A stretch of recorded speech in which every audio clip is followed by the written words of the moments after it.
Mike's Daily Podcast. Episode 1287. Hello, it's Mike Matthews broadcasting from Cafe Anyway, located somewhere in Podcastro Valley, Mont. Today, Disgruntled Fiddle Player, the Brewmaster Benita, and the segment called Fair and Unbalanced. And I think, well, let's see, 1287. 87 was an interesting year. I was at UCSB. Mike's Daily Podcast, where I mentioned before I met a young Sean Hannity. Sean Hannity's old co-host, Ellen Combs, passed away. Mike's Daily Podcast. They got popular on Fox together in the beginning. Well, I had a crazy day on Thursday. I had a wonderful time shopping at Costco because no one was there. Ate that fattening Costco hot dog. But beware, calories aren't good for you. But it's so dang cheap. Mike's Daily Podcast. I can't eat hot dogs anywhere else because of the fact that it's so cheap at the Costco. Oh, Mike's Daily load that thing up Podcast with all the relish and yes, I put onions on it. Why? Because I'm single and no woman will have me. I'm unhavable, is what and to the ladies out there, is you blind? Look at this wonderful, beautiful man. You've got to be kidding me. Why are you not into this? Even you Canadians. Take off, you hosers. But welcome to Cafe Anyway. Anyway. So, as I was doing the podcast yesterday, someone was listening in. Through the magic of technology, someone was listening in who does a famous radio talk show. Apparently, he listened to the show. He said, yeah, I'm not a big fan of stream of thought type podcasts. But then on his own show, he said, I think I'm going to start doing a weekly podcast that has nothing to do with radio or anything. It's just sort of my own thing. So what I'm saying is I have inspired someone to podcast, and that makes me happy. From the very beginning, as I began podcasting, I said to you, if you were listening back then, back when the show was called The Messy Desk, look who just walked in, I said, everyone should podcast. Because the situation now is we have the situation that as podcasts were beginning to get popular 10 years ago was that you really only had the radio stations to listen to. That was it. The idiots that were on the air that somehow made it on the air. And I say this because I was listening to radio in the South back then. I was living in Alabama, and every show was named Bubba this, Bubba that, Bubba and this guy, Bubba and that guy, and all they did was rail against Obama all the time. And I was like, who needs this? I want to listen to other stuff. And back then, I didn't have an app yet because I didn't have a smartphone yet. I don't think they had smartphones out yet. And so I had to download the podcasts to my I had a Sony Ericsson. Look who else just walked in. And I had a Sony Ericsson. I would listen to the downloaded podcast. Of course, those podcasts took up space on the little drive and the little phone. Took up space in there, and took up memory, and I couldn't put that many podcasts in there. But I would download all these people's podcasts. And back then, Adam Carolla was just getting started because he had just gotten fired from Los Angeles, and he was starting his own thing with his podcast world. Los Angeles. And so I remember listening to his early podcasts and him saying, yeah, I'm doing this out of my house. Well, then eventually he would do it out of like a warehouse, and he started a whole empire, podcasting empire. And thanks to people like Chris Hardwick and Joe Rogan, and of course Ira Glass with This American Life, and later Serial, this would become a huge medium. Still, there are people over 40 who have no idea what a podcast is. We must educate them still, my friend. I think it's always going to be a learning curve, and we're on the curve part where people aren't learning. But a bunch of people have walked in. Hi, Mike. it's Benita, the rodeo queen. How y'all doing? Ain't you disgruntled fiddle player tell you What?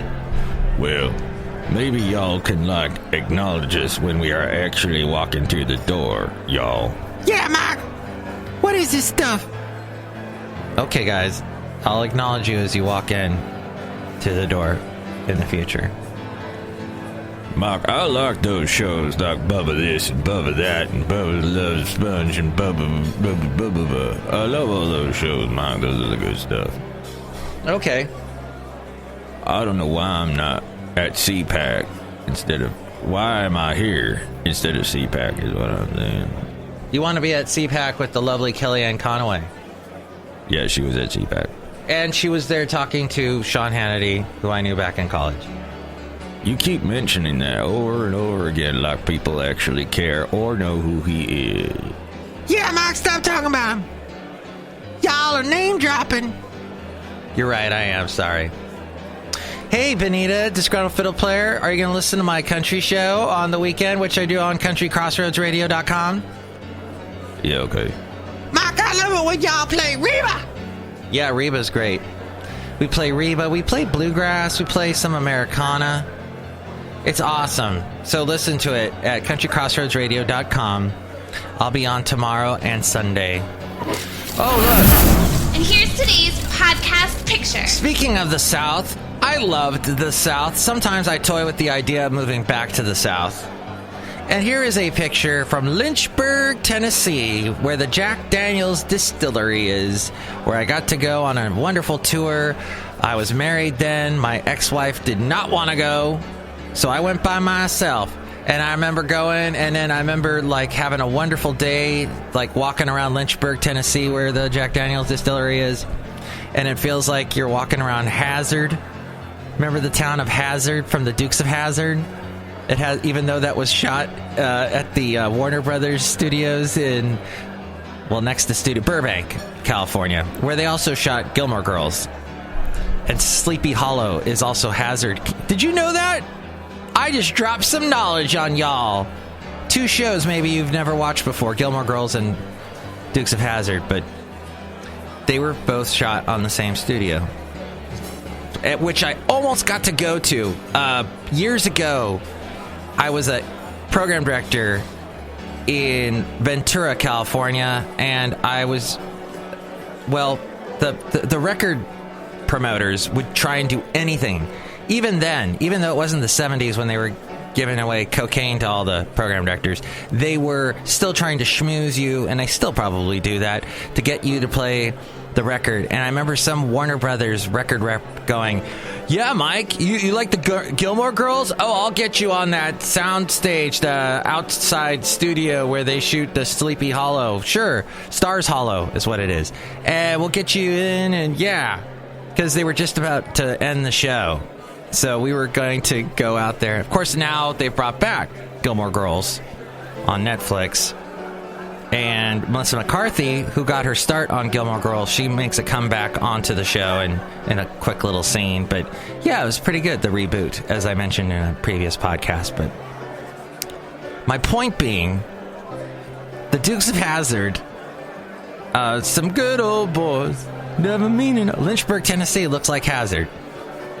They may have modeled it after it, I don't know. But Cafe, I don't know. Wait, Cafe anyway. Anyway.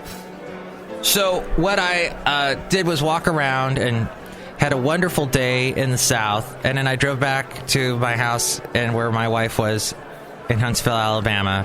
And I remember she was having some kind of issue, and she called and said, "You need to go get sushi." I think she was missing California. She did not like it in the South.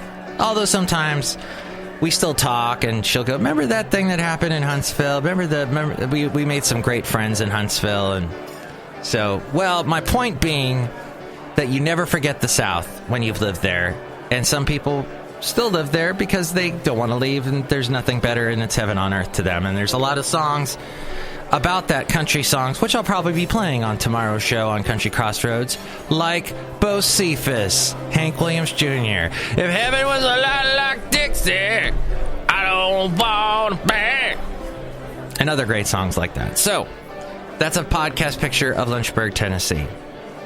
Mark, there's nothing like Lynchburg, Tennessee. That's the best place on the planet. Mark, we want to go back right now, even though I don't want to go to CPAC because the Republicans scare me. Let's go. Oh, I love the South. There we go. Well, there they go. I'd like to take this time on my podcast, 10 minutes in, to ask you to think good thoughts for this guy right here. My good friend, my buddy till the end, Basil the Boxer. He's not having a good time right now. He's having, like, really bad joint problems. And it's, he's barely could move yesterday. We were able to go for a walk, about a 1.5 mile walk, so that was good. But this morning, it was hard for him to get up. He's only 8 years old, which to some dog owners that, and I've mentioned before, they're like, well, dogs only live to 8. No, I've heard of dogs and met dogs that are 15. I'd love for Basil to get that old, but his joints are hurting him. It usually happens around the cold time of the year, and this definitely has been a cold time, and boxers are sensitive to that. Anyway, people are telling me give him some chondroitin, have him go see the vet. So there's all these avenues I have to explore and try, and if he's not going to get any better, I need to follow up on that stuff. But think good thoughts for Basil the Boxer, and I would appreciate it. If you'd like to help to support the show, I just have to drop this part into MIKEs-DAILY-PODCAST-1287-Basil. See all the past podcast pictures there. If you're going to do any shopping this weekend on Amazon, click on that Amazon link and buy whatever it is you're going to buy. It's at MIKEs-DAILY-PODCAST.com. That helps us out. There's also a PayPal. You'll get a special greeting from all the Cafe Anyway characters if you do that. And there's also the... Oh, I forgot to mention this guy. He walked in, too, a little while ago, and he's just been sitting here the whole time. Wrong. Oh, you don't want to say anything? You're darn tootin'. Oh. Wait, what? We had to make the move, and we decided to make the move. What are you talking about? Sorry, Mac. I was talking weird gibberish and whatnot. I'm the brewmaster. I make the root beer. Oh, boy. Thank you, Brewmaster. Yeah, so, actually, you can see a cartoon of the Brewmaster and all the Cafe Anyway characters. You'll get a special greeting from all of them if you help us out through the PayPal. And finally, there are all the past interviews I've done, all at MIKEs-DAILY-PODCAST.com. Fair and unbalanced.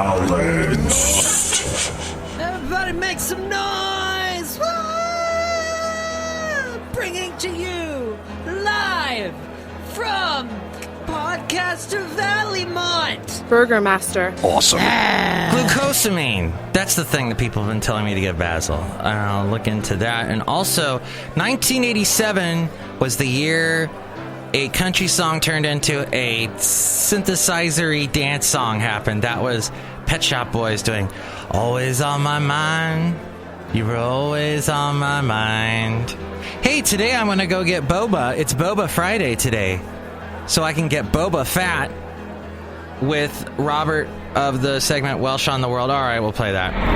Welsh on the World. Even though we haven't done that segment in a long time. We haven't done the Daily Haley, Jarrell May, Addendum with Kevin, the Marco Minute, the Pam Baumgartner Files, Holding Court with Lady Katie, all those segments, Kathy's Corner, we haven't done any of those in a long time, and that's because I'm a hermit. I won't talk to anybody anymore. No, maybe they'll come back. Hey, if y'all are listening, you should be on the show. This is an official invite to all my former segment people to be back on. But this segment is fair and unbalanced. And here, what we're going to talk about is, first off, Bannon. The reclusive mastermind behind President Trump's nationalist ideology and combative tactics made his public debut yesterday, delivering a fiery rebuke of the media and declaring that the new administration is an unending battle for deconstruction of the administrative state. Stephen K. Bannon, who looks a lot like a woman principal that I had way back when, Mrs. Walton, The White House chief strategist and intellectual... It's the hair that does it for me. I don't know why. An intellectual force behind Trump's agenda. At least he has hair, right? Says the bald man. Used his first speaking appearance since Trump took office to vow that the president would honor all the hard-line pledges of his campagna. Did I just go Italian there? I guess I did. Appearing at a gathering of conservative activists along Chief of Staff Reince Priebus, Bannon dismissed the idea that Trump might moderate his positions or seek consensus with political opponents. He said the White House is digging in for a long period of conflict to transform Washington and upend the world order. Oh, joy. If you think they're going to give you your country back without a fight, you are sadly mistaken. Every day it is going to be a fight. And that is what I'm proudest about Donald Trump. All the opportunities he had to waver off this, all the people who have come to him and said, oh, you've got to moderate. Every day in the Oval Office, he tells Reince and I committed this to the American people. I promised this when I ran. I'm going to deliver on this. Well, you know what this is? This is going to get obstructed by that judge over there and that judge over there, Bannon, so get used to it. The other thing I wanted to mention was Susan Collins. On Wednesday, she left open the possibility of issuing a subpoena for Donald Trump's tax records, which we still have not seen, as lawmakers probe Russia's interference in last year's election. That's going to happen too, Bannon.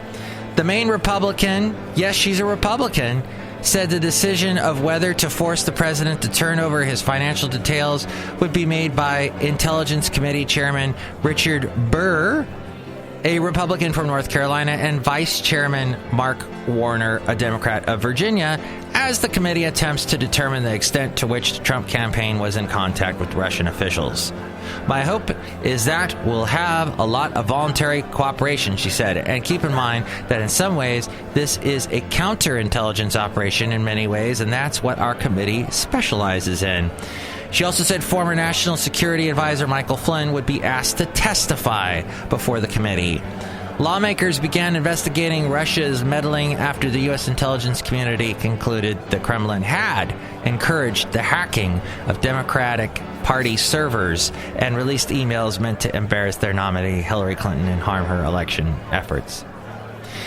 A number of people within Trump's inner circle during the campaign have ties to Russia, including Flynn and Paul Manafort, who served as Trump's campaign chairman in the spring until questions emerged about his work for pro-Russia groups in the Ukraine, or just Ukraine. Those connections provoked suspicions that Trump or people around him were aware of Russia's efforts, and the questions intensified earlier this month after Flynn resigned following revelations he may have violated a law barring civilians from negotiating with foreign governments when he spoke with the Russian ambassador to the U.S. during the presidential transition. Trump had repeatedly denied having any business interests or other ties to Russia, and said he and his staff concluded that Flynn had done nothing wrong in contacting the Russian ambassador. The White House said the president asked for Flynn's resignation because he misled Vice President Mike Pence. Collins says, however, there are law enforcement implications. Sure, okay, whatever. I always want to say amplifications when it's just implications. And we want to make sure that we're doing it right. We're used to probing in depth in this area. As we go outside a cafe anyway, we're bringing Mike's Daily Podcast somewhere in Podcastro Valley. Next show, it will be Madame Rootabega, Valentino, and Bison Bentley. I will tell Basil about all of your good thoughts for him. Have a great weekend. Mike's Daily Podcast is written and produced and performed by Mike Matthews. His podcast is super easy to find. Download or listen to his show and read his blog at MIKEs-DAILY-PODCAST.com. Email Mike now at MIKES-DAILY-PODCAST@gmail.com. See you tomorrow. Bye!